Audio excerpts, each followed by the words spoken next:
terbuka dengan Engkau. Bicaralah kepada kami Tuhan. Kami siap untuk dengar firman-Mu, karena kami percaya firman-Mu adalah jawaban bagi kami. Firman-Mu adalah jalan keluar bagi kami. Sehingga kami yang datang sore hari ini dengan sakit penyakit, kami percaya firman Allah akan menyembuhkan kami. Kami yang datang dengan kekurangan, kami percaya kami akan diberkati. Kami yang lemah akan dikuatkan. Kami yang putus asa akan diberi pengharapan yang baru. Karena firman-Mu mampu untuk melakukan mujizat-mujizat. Kuduskan hamba-Mu, layakkan hamba-Mu untuk menyampaikan firman-Mu. Pakai hamba-Mu menjadi alat dalam tangan-Mu untuk menyatakan kemuliaan-Mu. Kuduskan umat-Mu, Roh Kudus, Engkau bekerja dengan bebas. Dan di dalam nama Yesus kami sudah berdoa dan mengucap syukur. Haleluya. Amin. Tetap berdiri. Tetap berdiri. Angkat Alkitab saudara. Apakah saudara membawa Alkitab yang biasa atau smartphone? Saudara boleh angkat tinggi-tinggi? Boleh? Angkat tinggi-tinggi bersama-sama dengan saya. Kita akan deklarasikan. Karena kita percaya apa yang kita katakan itu yang terjadi. Amin. Boleh angkat tinggi-tinggi Alkitab saudara. Kita akan deklarasikan. Saudara mengulang apa yang saya katakan. Aku percaya Alkitab adalah firman Allah. Aku percaya Alkitab akan mengubah hidupku. Aku percaya Alkitab akan membawa aku dari kemuliaan kepada kemuliaan. Aku percaya Alkitab akan memberkati aku. Dan aku akan memberkati banyak orang. Di dalam nama Tuhan Yesus itu terjadi. Buka bersama-sama dengan saya Injil Lukas pasal yang ke-15. Lukas pasal 15 ayat yang ke-17. Kita agak banyak ayat yang kita baca. Ayat yang ke-17 sampai ayat yang ke-32. Lukas pasal 15 ayat yang ke-17 sampai ayat yang ke-32. Kalau saudara sudah dapat katakan dahsyat. Lukas 15 ayat 17 sampai 32. Kita baca bersama-sama dengan suara keras. 3, 2, 1. Lalu ia menyadari keadaannya, katanya, betapa banyaknya orang upahan Bapakku yang berlimpah-limpah makanannya, tetapi aku di sini mati kelaparan. Aku akan bangkit dan pergi kepada Bapakku dan berkata kepadanya, Bapa, aku telah berdosa terhadap surga dan terhadap Bapa. Aku tidak layak lagi disebutkan anak Bapa. Jadikanlah aku sebagai salah seorang upahan Bapa. Maka bangkitlah ia dan pergi kepada bapaknya. Ketika ia masih jauh, ayahnya telah melihatnya. Lalu tergeraklah hatinya oleh belas kasihan. Ayahnya itu berlari mendapatkan dia, lalu merangkul dan mencium dia. Kata anak itu kepadanya, Bapa, aku telah berdosa terhadap surga dan terhadap Bapa. Aku tidak layak lagi disebutkan anak Bapa. Tetapi ayahnya itu berkata kepada hamba-hambanya, lekas bawa kemari jubah yang terbaik, pakaikan itu kepadanya dan kenakanlah cincin pada jarinya dan sepatu pada kakinya, dan ambillah anak lembu tambun itu, sembelihlah dia, dan marilah kita makan dan bersukacita, sebab anakku ini telah mati dan menjadi hidup kembali, ia telah hilang dan didapat kembali. Maka mulailah mereka bersukaria. Tetapi anaknya yang sulung berada di ladang, dan ketika ia pulang dekat ke rumah, ia mendengar bunyi seruling dan nyanyian tari-tarian. Lalu ia memanggil salah seorang hamba dan bertanya kepadanya, apa artinya semua itu? Jawab hamba itu, adikmu telah kembali dan ayahmu telah menyembelih anak lembu tambun, karena ia mendapatnya kembali dengan sehat. Maka marahlah anak sulung itu dan ia tidak mau masuk. Lalu ayahnya keluar dan berbicara dengan dia. Tetapi ia menjawab ayahnya, katanya, telah bertahun-tahun aku melayani Bapa dan belum pernah aku melanggar perintah Bapa. Tetapi kepadaku belum pernah Bapa memberikan seekor anak kambing untuk bersukacita dengan sahabat-sahabatku. Tetapi baru saja datang anak Bapa yang telah memboroskan harta kekayaan Bapa bersama-sama dengan pelacur-pelacur. Maka Bapa menyembelih anak lembu tambun itu untuk dia. Kata anak ayahnya kepadanya, "Anakku, engkau selalu bersama-sama dengan aku, dan segala kepunyaanku adalah kepunyaanmu. Kita patut bersukacita dan bergembira karena adikmu telah mati dan menjadi hidup kembali. Ia telah hilang dan didapat kembali." Amin. Silakan duduk kembali Bapak Ibu Saudara-saudara. Puji Tuhan, puji Tuhan. Saya bersyukur kepada Tuhan buat kesempatan untuk saya boleh melayani pada sore hari ini. Saya berterima kasih kepada Pak Gembala ya, dan Ibu, dan juga pengurus gereja atau majelis yang ada. Puji Tuhan. Nama saya Pendeta Franz John Mesak ya. Kalau saudara dengar FAM, pasti saudara sudah tahu bahwa saya bukan dari Eropa, saudara-saudara ya. Saya dari Rote, orang Rote ya. Lebih gampangnya saya dari Oebelo, saudara-saudara ya. Saya dari Oebelo. Memang agak lama saya tinggalkan Kupang. Beberapa kali datang, tetapi saya lebih banyak atau dapat dikatakan tugas saya tidak pernah di Kupang ya. Saya punya istri yang cantik ya. Sudah pasti istri saya cantik, saudara, karena saya ganteng, saudara-saudara. Amin. Ya, daripada tunggu orang lain puji, lebih baik puji diri sendiri ya. Saya punya 2 anak putri yang cantik, puji Tuhan, saudara-saudara. Kenapa saya bilang saya ganteng, saudara-saudara? Karena kalau saya punya istri cantik dan saya jelek, itu adalah kesialan bagi dia, keberuntungan bagi saya, ya kan? Ya. Tapi kalau sama-sama ganteng kan sama-sama beruntung. Puji Tuhan. Nah, sore hari ini Bapak Ibu Saudara-saudara, saya ingin berkhotbah dengan judul karakter anak yang diberkati oleh Bapa dengan berlimpah. Ya, saya ingin bicara tentang karakter karena ini adalah sesuatu yang penting. Menurut Wikipedia, karakter atau watak adalah sifat batin yang mempengaruhi tingkah laku, pikiran, budi pekerti kita. Ya, nah ini penting sebagai orang percaya. Saya dan saudara harus menyadari bahwa jangan pernah kita berpikir bahwa karena kita ada di gereja sudah pasti kita punya karakter yang baik. Ya. Yesus, kalau saudara perhatikan pasal 15 dari Injil Lukas, itu adalah 3 perumpamaan Yesus yang tujuan Yesus adalah untuk menyingkir atau menyadarkan orang-orang Yahudi pada zaman itu, karena mereka merasa bahwa mereka adalah orang pilihan Allah. Mereka merasa bahwa mereka anak Abraham. Karena itu dengan pasti mereka akan menjadi anak yang bahagia, diberkati, memuliakan Bapa. Itu sebabnya Yesus menceritakan perumpamaan ini. Dan perumpamaan ini seringkali, saudara-saudara, kita pendeta ya, seringkali melihat bahwa yang terhilang itu anak bungsu. Nah, saya tidak mengatakan anak bungsu tidak terhilang. Dia sempat terhilang. Yang terhilang yang benar itu adalah anak sulung di rumah Bapa tapi terhilang. Nah, ini bahaya ya. Jangan kita pikir karena kita orang NTT, orang Kupang, semua Kristen dengan sendirinya adalah anak-anak Allah. Enggak, belum tentu. Ya. Karena kita bisa terhilang. Orang Israel yang adalah bangsa pilihan Allah bisa terhilang. Saya dan saudara harus sadar bahwa kita juga bisa terhilang di dalam gereja. Saya membaca ini, saudara, kisah ini. Saya bilang luar biasa. Kalau saudara baca di ayat yang kalau salah 30, saudara akan menemukan bahwa ayat 28, anak itu baru pulang dari ladang.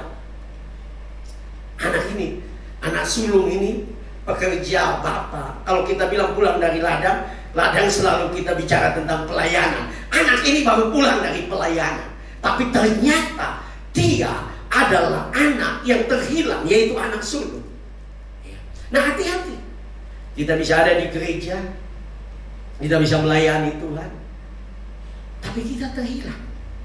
Persoalannya bukan di mana kita berada, tapi watak kita, cara berpikir kita, tingkah laku kita, sikap kita.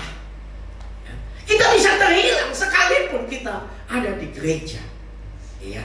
Nah, Bapak mau supaya kita memiliki sikap yang benar dalam mengikuti Dia, memiliki karakter yang benar, sehingga apa yang menjadi milik Bapa itu menjadi milik kita.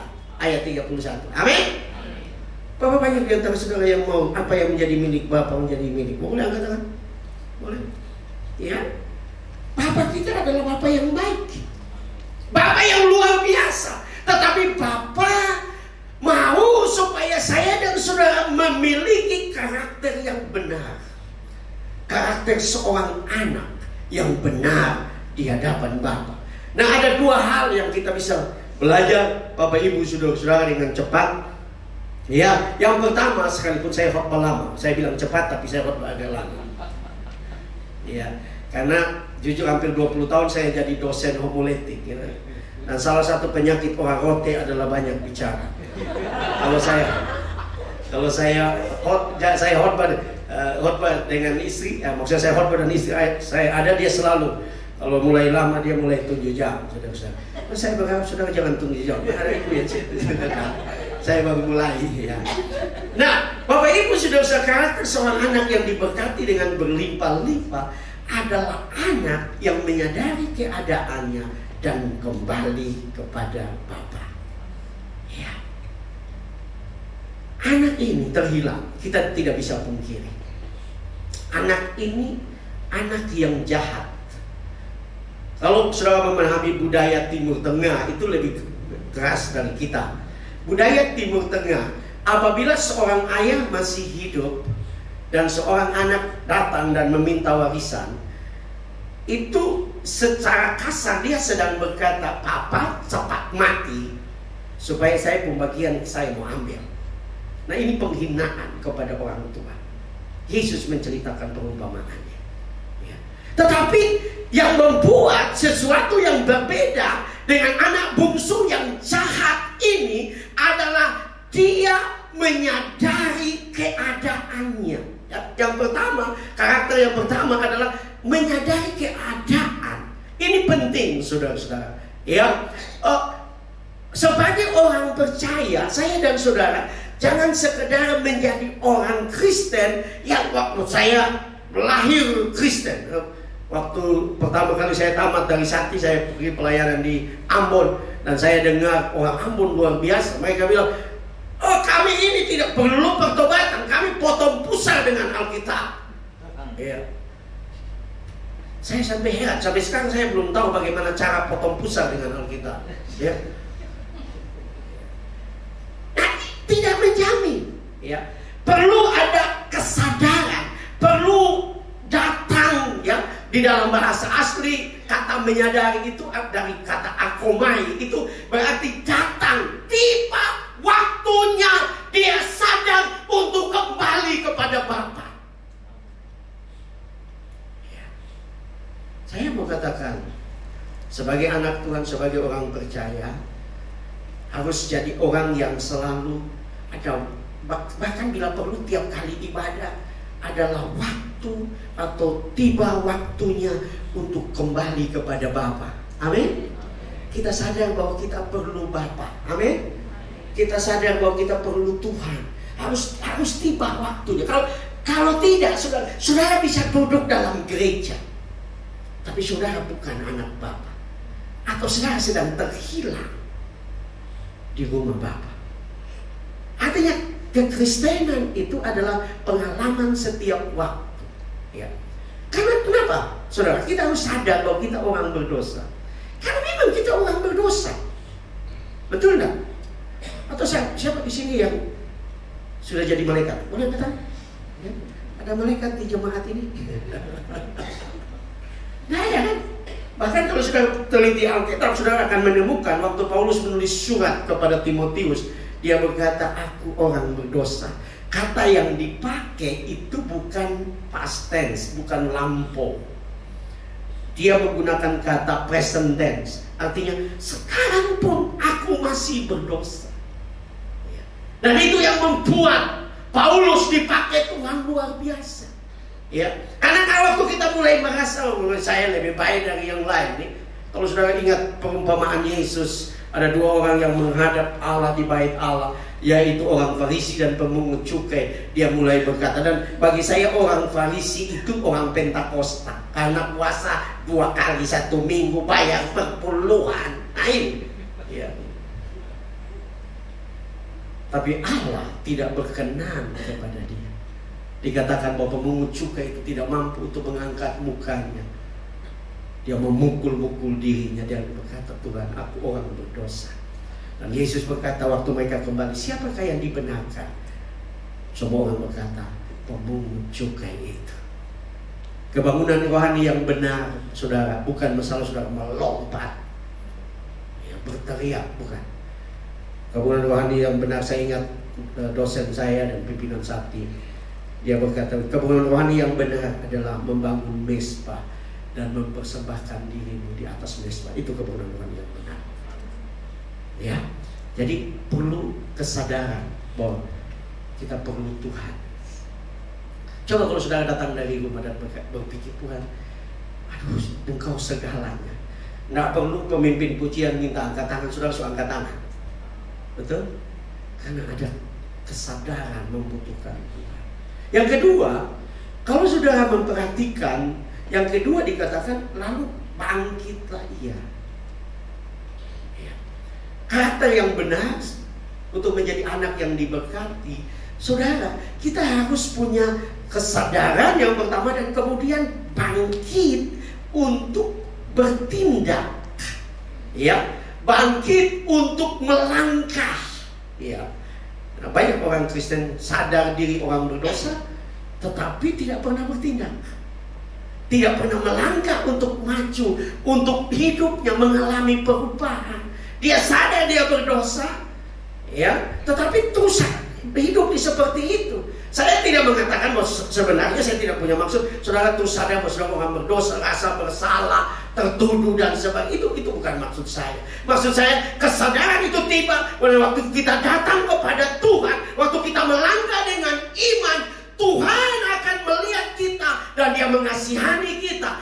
Nah, sebenarnya yang Tuhan lihat bukan kita orang berdosa. Yang Dia lihat adalah darah anaknya yang menutup kita. Sehingga kita adalah orang benar di hadapan Allah. Dan waktu kita bangkit dengan iman untuk datang, Allah akan menyambut saya dan saudara. Saya membaca kisah ini, kalau saudara perhatikan, yang berlari bukan anak, yang berlari Bapa. Itu menunjukkan betapa luar biasanya Bapa. Dia mengasihi kita. Dia hanya mau engkau mulai bertindak, melangkah, datang kepada Dia, percaya bahwa Dia adalah Bapa yang baik. Ya, bangkit, bangun. Ya, di dalam bahasa asli digunakan kata anistemi, yang berarti bangkit, bangun, bertindak. Melakukan sesuatu untuk datang kepada Allah, sehingga Allah akan mulai memulihkan hidup kita. Yang membuat perbedaan antara anak bungsu dan anak sulung adalah tindakannya. Ya, anak sulung ada di rumah, tapi dia tidak pernah ada waktu, ada momen di mana dia bertindak untuk datang kepada Bapa. Kalau engkau datang kepada Bapa dengan cara seperti anak bungsu ini, saya percaya hidupmu tidak sama lagi. Kekristenanmu tidak sama. Karena Bapa akan mengubahkan hidupnya. Yang ketiga, karakter seorang yang datang kepada Bapa adalah dia menyadari kelimpahan Bapa. Ya, kelimpahan Bapa. Dalam ayat yang ke-17 dikatakan, ketika ia menyadari keadaan, bangkitlah ia. Dan dia datang kepada Bapa. Karena dia tahu bahwa di rumah Bapakku ada makanan yang berlimpah-limpah. Ya. Saudara, kata yang dipakai Kata berlimpah-limpah yang dipakai ya adalah kata yang sama yang dipakai oleh Tuhan Yesus dalam Injil Yohanes 10 ayat 10. Yesus berkata, pencuri datang hanya untuk mencuri, membunuh dan membinasakan. Tetapi aku datang supaya engkau mempunyai hidup dan mempunyainya dalam segala kelimpahan. Kata yang dipakai adalah perisos. Perisos, banyak kali orang baca ayat Yohanes 10 dan berkata, wah Pak pendeta atau pendeta berkata, wah itu bicara tentang kelimpahan rohani. Sudah perhatikan kata yang sama, anak ini memakai untuk makanan. Kelimpahan makanan di rumah Bapa. Anak ini ada persoalan dengan makanan, karena dia mau makan makanan babi, tapi yang punya babi tidak mau dia makan makanan babi. Sudah baca itu? Artinya kita tidak bisa menafsirkan bahwa ini kelimpahan rohani saja. Saya percaya dua-duanya. Allah mau supaya engkau berlimpah secara rohani dan juga secara jasmani. Dia punya persediaan. Milikilah karakter, cara berpikir bahwa Bapa punya kelimpahan bagi saya. Amin. Kelimpahan kebahagiaan, kelimpahan berkat, kelimpahan kesuksesan, keberhasilan. Ya. Nah, saya tidak perlu ambil contoh lain. Kadang-kadang kita ini dibentuk oleh masa lalu kita. Cara berpikir kita dibentuk oleh masa lalu kita. Bahkan seorang waktu kami masih kuliah di Sati, Pak Profesor saya Tiang, ya, saya pikir Pak Gembala juga dapat. Dia selalu berkata begini, dia orang pandai sekali. Dia selalu berkata, ketika orang berbicara, saudara harus jangan lihat apa yang dia bicara. Coba lihat ke belakang, apa yang menjadi latar belakang dia bicara. Ya.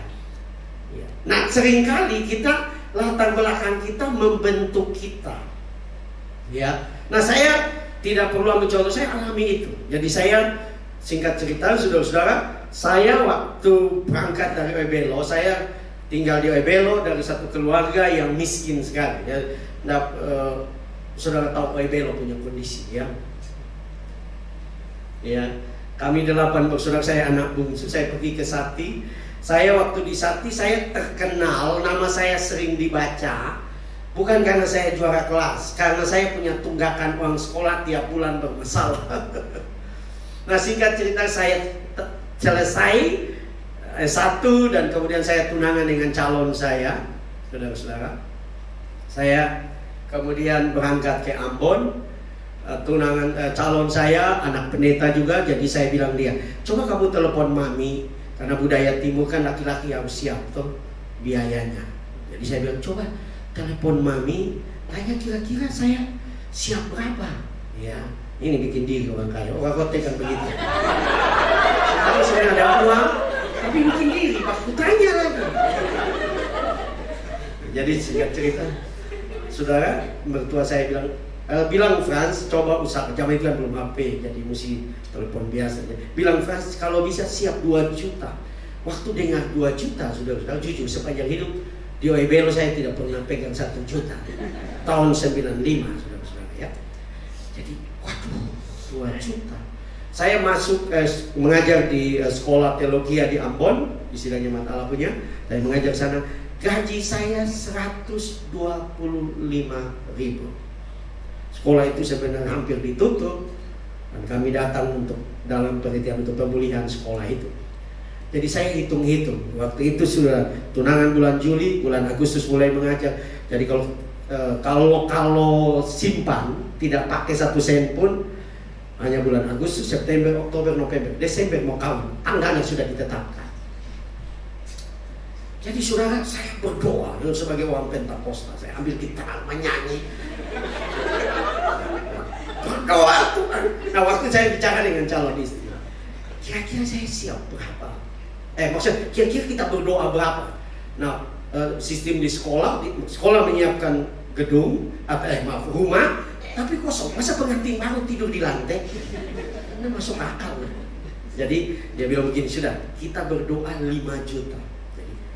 2 juta saja tidak tahu dari mana, menyanyi berdoa. Saya habis doa keluar, aduh 5 juta dari mana? Dosen di sekolah yang hampir tutup, mahasiswa juga banyak tunggakan, mau dipulangkan, ya. Kalau gembala mungkin ada jemaat orang kaya, ini dosen di sekolah yang hampir tutup. Jadi bulan pertama kalau ada pendeta datang dari daerah ke sekolah teologi, mereka pegang, wah Pak Frans, kami dengar mau menikah ya bulan Desember. Iya, saya mau nikah bulan Desember.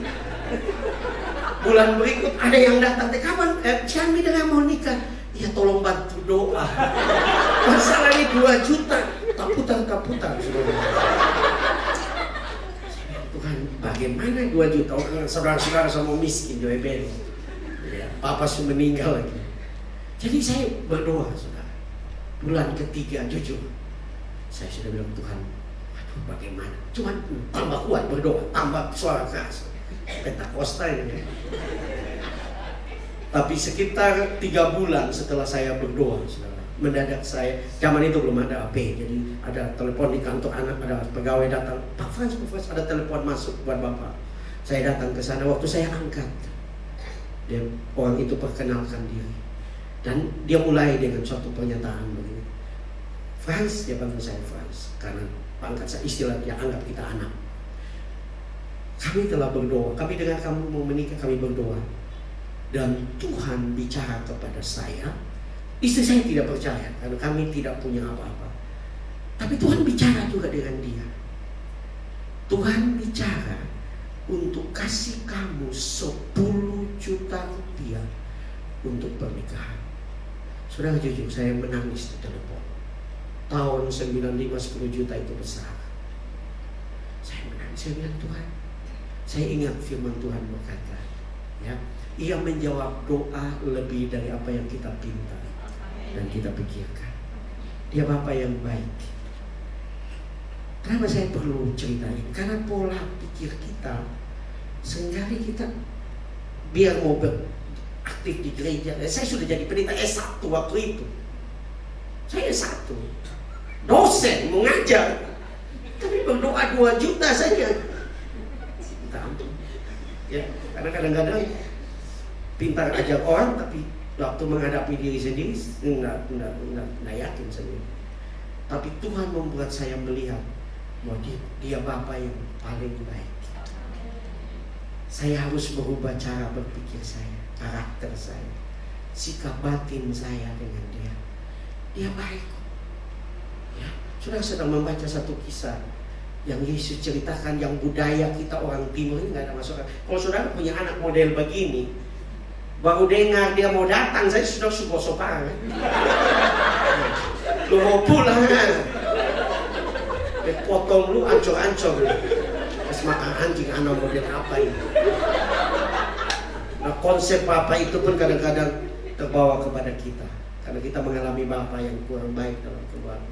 Sehingga waktu kita berdoa, saya pernah membaca satu kisah, ada seorang gadis Timur Tengah bertobat, percaya, dia dari agama sebelah. Waktu dia bertobat, dan pendeta bimbing dia, dan pendeta berkata, engkau punya Bapa di surga yang paling baik. Dia bilang, Pak Pendeta berhenti. Kalau Allah di surga seperti Bapa saya tidak mau percaya Allah seperti itu. Karena konsep kita tentang Bapa yang sama. Padahal dia Bapa yang baik, terlalu baik, sangat baik. Apa yang dia lakukan bagi saudara itu belum seberapa. Perhatikan anak ini. Perhatikan. Karena itu kita harus merubah konsep kita tentang Bapa. Maka saya dan saudara akan melihat betapa luar biasa Tuhan dalam hidup kita. Nah, hal kedua yang besar adalah karakter seorang anak yang diberkati dengan berlimpah-limpah adalah seorang yang mau menerima dengan iman semua pemberian Bapa. Kalau saudara perhatikan kisah ini, baca dengan baik. Anak itu sudah siap kata-kata. Ya, dia sudah siap. Aku akan datang berkata kepada Bapa, aku telah berdosa terhadap surga dan terhadap Bapa. Jangan jadikan aku anakmu, jadikan aku salah satu orang upahan. Saudara, di Timur Tengah, hubungan antara ayah atau tuan dan bawaan itu ada 3. Yang pertama adalah anak. Anak adalah seorang yang memiliki hak atas semua milik Bapa. Itu di Timur Tengah. Anak dapat berbuat apa saja, dia dapat mengambil apa saja. Itu anak. Yang luar biasa, anak sulung ini terhilang di bagian ini. Nah, yang kedua, pertama anak yang kedua adalah hamba atau budak. Budak hanya boleh, budak tidak punya hak. Dia hanya boleh tinggal di rumah, makan dan kerja di rumah. Itu budak. Yang ketiga adalah orang upahan. Dan anak ini siap.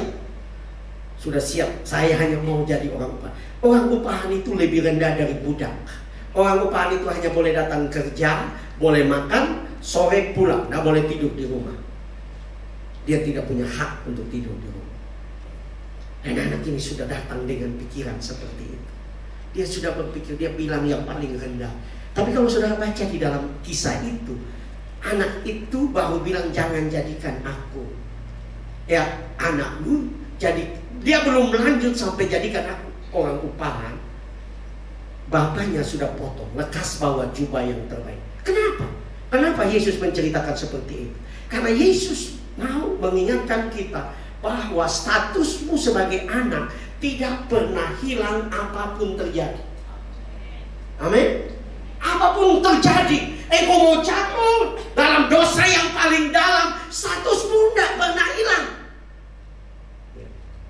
Ada orang berkata, saudara, kalau saudara baca Alkitab, konsep anak dan bapa di dalam Alkitab, Allah tidak pernah punya konsep yang lain. Allah tidak pernah punya cucu, cicit, buyut. Saudara boleh baca Alkitab. Dia hanya punya anak. Dan anak tidak akan berubah apapun yang terjadi. Yang penting engkau mau bangkit untuk kembali. Nah, bagaimana saudara-saudara? Supaya kita bisa menerima dengan iman, ya, apa yang disediakan oleh Bapa kepada kita. Ya. Kalau kita perhatikan, anak ini, bagi saya ini, cerita ini adalah contoh yang paling baik. Yaitu anak ini datang dan dia menerima, dia tidak pernah protes lagi. Setelah dipotong oleh bapak, tidak ada satu kata pun yang keluar. Waktu bapaknya bilang ambil jubah yang terbaik, dia tidak bilang jangan bapak, lebih baik bapak semua orang lebih beli di rombengan sana. Enggak. Karena bapak mau yang terbaik buat hidup. Coba bilang temanmu di sebelah, bapak mau yang terbaik buat hidup. Dia bapak yang baik. Ya, dia bapak yang sangat baik. Dia bapak yang terlalu baik, melebihi apa yang kita pikirkan, saudara. Dia bapak yang luar biasa.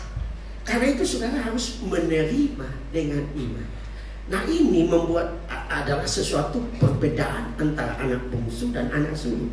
Anak sulung itu tinggal di rumah bapak, tetapi dia tidak pernah merasa bahwa apa yang menjadi milik bapak adalah miliknya. Ya, dia tidak pernah merasa itu, dia tidak meyakini itu. Ya, itu sebabnya dia mengeluh kepada bapak. Dia berkata bahwa dia bekerja keras, tapi bapak tidak pernah memberikan satu ekor anak kambing pun untuk aku bersuka cita dengan sahabat-sahabat. Bayangkan saudara, anak yang bekerja keras. Nah, ini juga terjadi dengan banyak orang Kristen. Mereka bekerja keras buat Tuhan, mereka melayani Tuhan, tapi konsep mereka tentang Tuhan itu berbeda, sehingga mereka tidak menikmati. Dan kemudian mereka bisa menyalahkan Tuhan. Ya, kayaknya Tuhan pilih kasih. Satu dia baru bertobat, sudah diberkati, saya enggak. Itu bukan masalah lama atau tidak. Konsepmu tentang Bapa itu yang penting. Nah, yang lebih repot kalau sudah perhatikan, Alkitab mengatakan waktu dia dengar bahwa anak yang bungsu sudah kembali dan ada pesta buat anak itu, Alkitab mengatakan lalu marahlah anak sulung. Kalau saudara tidak hati-hati, saudara bisa ada di gereja, tapi saudara adalah orang yang bermasalah. Marah. Ya. Lihat sedikit salah di atas panggung, marah. Ya. Kadang-kadang marah kepada seseorang, lapis dengan Tuhan. Ya. Ya kan? Kalau saudara marah dengan seseorang pelayan, kemudian saudara tidak gereja, bukan itu lapis dengan Tuhan? Kan saudara datang gereja untuk Tuhan. Kenapa saudara marah dia, saudara tidak datang gereja? Lapis dengan Tuhan. Orang bilang, iya itu Tuhan, Yesus saja pernah marah. Iya, Ya, Yesus pernah marah di Alkitab, tapi Yesus 33 tahun cuma marah 1 kali. Kamu marah berapa kali? Anjing lewat saja marah. Semua masalah marah anak, marah istri, marah pendeta, marah majelis, marah pelayan. Jangan. Ya, engkau tidak bahagia. Bisa ada di rumah Bapak tapi engkau tidak menikmati kasih Bapak. Bapak mau supaya engkau bahagia, menikmati. Yang kedua, saudara-saudara, untuk menerima dengan iman, percayalah bahwa apa yang menjadi milik Bapak adalah milikmu. Amin. Apa yang Alkitab katakan tentang milik Bapak? Bapak punya emas dan perak. Bapak punya kekayaan bangsa-bangsa. Bapak punya yang terbaik buat saya dan saudara. Dia punya segala sesuatu. Yakin nggak bahwa apa yang menjadi miliknya adalah miliknya? Keyakinan ini harus ada. Saya coba untuk lihat di dalam bahasa asli digunakan kata emos. Emos itu adalah pemilikan yang berarti apa yang menjadi kerajaan Bapa adalah kerajaanmu. Bayangkan, apa yang menjadi kerajaan Bapa adalah kerajaanmu. Apa yang menjadi kekayaan Bapa adalah kekayaanmu. Apa yang menjadi firman Bapa adalah firmanmu. Semua yang dapat dikatakan, maka dalam penjelasan dari kata itu begitu banyak sekali. Karena semua yang menjadi milik Bapa adalah milik kita. Ubah konsepmu tentang Bapa. Ubah karaktermu tentang Bapa. Sehingga engkau menjadi orang Kristen yang paling bahagia, menikmati hidup, dan menjadi kesaksian bagi banyak orang. Ada ungkapan yang mengatakan saksi yang baik adalah seorang yang berbahagia. Kalau saudara bahagia, tidak perlu saudara bilang Yohanes 3 ayat 16. Tidak perlu. Orang lihat, wow, kamu bahagia sekali. Gereja di mana? Orang akan datang. Amin. Tapi kalau saudara stres di tempat pekerjaan, katanya gereja, harus bahagia. Yakin bahwa dia Bapa yang baik. Amin. Beberapa waktu yang lalu ada saya baca kejadian nyata di Jakarta. Memang kejadiannya beberapa puluh tahun lalu, zaman dimana belum ada HP, ya. Kejadiannya di satu keluarga orang Ambon. Nah, keluarga ini punya 2 pembantu, yaitu Inem dan Atun. Ya, mereka punya pembantu.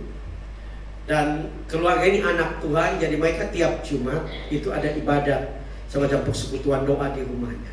Nah, si Inem ini sudah lama kerja di situ dan dia sudah bertobat, dia jadi Kristen. Ya. Nah, setelah beberapa minggu si Atun kerja yang baru, dia mengeluh, dia bilang, aduh capek, kita sudah kerja dari pagi sampai malam, terus ada lagi itu waktunya ibadah, ya menyanyi beribut-beribut, tambah lagi makan banyak. Orang mesti cuci piring terlalu banyak. Singkat cerita, si Inem bilang begitu. Ya memang kita tambah kerja malam, tetapi Tuhan kita, bos kita ini kan baik. Gajinya lancar, dia hargai kita, kita makan, dia makan apa, kita makan apa. Jadi sebenarnya enak. Daripada kamu pindah kerja, kamu itu bisa dapat Tuhan yang tidak baik. Terus si Atun bilang, oh ya, kalau dia sudah kita kerja. Nah, waktu dia beberapa minggu, dia dengar tentang nyanyian, dia dengar khotbah, dia juga ambil keputusan mau jadi Kristen. Ya. Jadi akhirnya ikut ibadah, pendeta mulai khotbah. Allah kita adalah Allah yang baik, dia Bapa yang baik. Apa saja yang kita doakan pasti Tuhan jawab. Wow, dia semangat. Kristen cinta mulu, semangat sekali. Satu malam waktu mereka mau tidur, Atun bilang kepada Inem, Inem, saya jujur kepada kamu, luar biasa orang Kristen ini doa apa saja dijawab. Nah, saya mau berdoa sesuatu karena saya sudah capek. Jadi si Inem tanya, kamu capek apa? Saya sudah capek jadi pembantu. Loh, terus kamu mau berdoa jadi apa? Saya mau berdoa saya jadi nyonya. Si Inem bilang, kamu jangan aneh-aneh ya. Sadar diri, kamu ini pembantu, kita dua ini pembantu. Nah, memang kita begini sudah pembantu. Enggak, pendeta bilang doa apa saja Tuhan jawab. Mulai sekarang saya mau doa jadi nyonya. Ya si Inem bilang, ya terserah kalau kamu mau berdoa. Jadi dia mulai berdoa. Dia mulai berdoa. Beberapa minggu keluarga zaman itu masih Kan lagi belum ada internet dan sebagainya. Keluarga dari Belanda, orang Amerika punya keluarga di Belanda, telepon keluarganya minta foto keluarga. Jadi akhirnya diambil keputusan undang tukang foto, mereka foto di taman di depan. Sore itu waktu foto atau pemotretan, si Inem lagi sapu-sapu. Jadi dia lihat, wow, udah semangat foto, dia bilang begini, kita juga ikut. Jadi dia masuk di antara keluarga foto. Ya. Singkat cerita, fotonya dikirim ke Belanda. Waktu sampai di Belanda, orang taruh albumnya di meja. Satu hari datanglah cowok bule orang Belanda ke rumah. Mereka berkenalan teman. Waktu dia buka album, dia lihat begini. Dia lihat begini. Dia tertarik dengan Atun. Muka Atun bercahaya. Nah, harusnya kan muka anak Tuhan itu kan penuh kemuliaan, bercahaya. Mau pembantu ke apa kan? Jadi ini bule bilang, ini siapa? Jadi keluarga bilang, oh itu orang, dia tinggal di rumah di Jakarta. Mereka tidak mau terlalu menjelaskan. Orang bilang, wah kalau begitu saya ingin kenalan. Nah, singkat cerita dia telepon dan dia malah istilah dia hubungkan, karena dia si Atun tidak tahu bahasa Belanda, jadi dihubungkan, diterjemahkan. Akhirnya dia melamar Atun. Atun berangkat menikah dengan bule, berangkat ke Belanda. Sudah jadi nyonya. Ya. Seringkali saudara berdoa, saudara selalu lihat diri kan? Itu cara berdoa yang salah. Tuhan jawab doa bukan ditentukan oleh dirimu. Betul enggak? Dia Allah yang baik. Ada di sini yang mau kawin bule, yang masih belum. Saudara ketawa, maaf, ketawa membuktikan saudara tidak ada iman. Ya sedikit kasar tapi betul kan? Harus sudah bilang, amin, saya mau kawin dengan bule. Enggak, imanmu. Yesus tiap kali melakukan mujizat dia bilang apa? Imanmu yang menyembuhkan engkau. Ya. Jadi saya mau bilang kepada saya, karena kebetulan istri saya keluarganya dia punya istilah mamanya punya saudara-saudara itu ada, mereka ada 10 bersaudara. Cuma mama yang tinggal di Indonesia, di Halmahera, di Maluku Utara. 9 saudaranya tinggal di Belanda. Jadi kami sedikit tahu pergaulan orang Belanda. Orang Belanda itu, saya tidak tahu bule Amerika dan Australia. Orang Belanda itu dia suka yang hitam. Waktu saya tugas di Ambon, saya mengajar di Ambon, waktu itu saya pergi ke Matahari, ada bule satu datang gandeng, ya dia punya istri Ambon asli, ya. Orang Kuba bilang hitam mareki. Tapi ini bule ini mata sebutan apa? Tapi mereka suka saudara orang hitam. Banyak orang bule kan, ya. Nah artinya saudara yang masih agak putih percaya bisa dapat bule. Kenapa saya bilang? Kan tidak ada ya. Saya pikir Pak Gembala tahu. Saya punya teman kelas orang Ambon, tapi dia cantik putih, dia tidak terlalu hitam. Dia orang Ambon. Kami waktu kuliah, saudara, ada teman-teman dia cantik. Ada teman-teman orang Chinese, orang pokoknya ada anak-anak muda datang untuk dekati dia, tanya, dia tidak mau. Jadi satu waktu kami tanya, kamu mau kawin sama orang apa? Saya mau kawin sama bule. Tahu gak saudara? Dia menikah sama bule. Beberapa tahun lalu kami reuni di Bali, kelas kami, dan dia datang dengan suaminya dan anaknya. Ya, saudara, tidak ada yang mustahil begitu. Seringkali kita aja yang membatasi kasih Bapa, anugerah Bapa, karena konsep kita yang salah. Dia Bapa yang baik. Nah, ini terakhir lagi. Siapa yang mau kawin bule? Yang jomblo boleh. Tidak ada yang mustahil bagi Tuhan. Tuhan kita adalah Tuhan yang besar. Saya tidak tahu keadaanmu malam ini, tapi ingat engkau anak Bapa. Engkau spesial. Bapa tidak pernah memperhitungkan kesalahan. Jangan biarkan iblis terus mengintimidasi, menuduh engkau. Karena itu adalah penipuan iblis. Percaya, dia merancangkan yang terbaik. Saya minta singers, worship leader boleh datang ke depan. Kita angkat satu pujian, Bapakku datang. Kita akan datang kepada Bapa yang paling baik. yang lebih baik dari semua bapa. Bapakku datang. Mari semua berdiri di hadapan. Haleluya. Terima kasih. Terima kasih Bapa. Kau Bapa yang baik. Haleluya.